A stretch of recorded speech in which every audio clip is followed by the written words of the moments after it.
next one.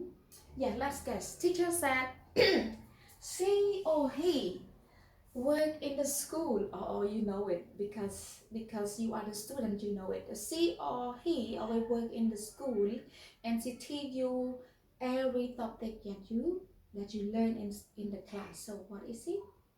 What is her job? Everyone? Doctor? Mm-hmm. Chef? Firefighter? Police officer? Yes, you are correct. Is teacher. Okay, read the teacher again.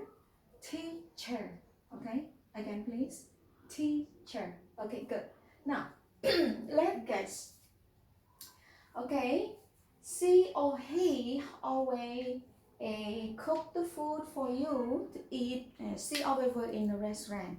Yeah, she always cook the delicious food for every visitor that come to the restaurant. So what's her job? What his job? What his or her job? Everyone? Okay, police officer? No. Firefighter? No.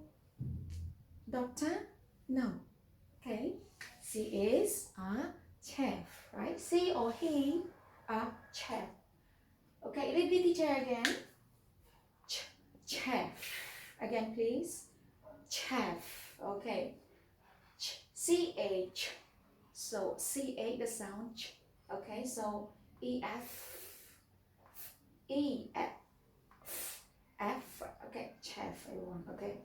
Now one more. Okay. She or he always have like something very big problem. This one if the house or the building have fighter, very big fighter, very burn. So we call to that people to help you. Okay, what is that? Yeah, it's look like police officer, but what is that? Yes, firefighter. Okay, yes, repeat teacher again. Firefighter. One more time. Firefighter. Yes, correct. Thank you. Now let's see. Okay, we have only two more words, so you have to guess. Uh, yeah.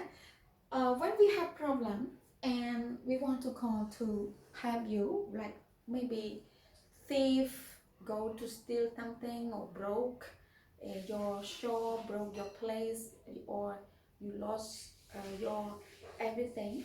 Okay, you lost something. So uh, who or that you will get that you will call to help you to solve that problem, to find you. Okay, to find your thing back. Who is that? Yes, we have only two words, is doctor and police officer. Yes, really. So you are correct. It would be police officer, right? Okay. Now read the teacher again. Police officer. Again, please. Police officer. All right. Okay. So, as you know, if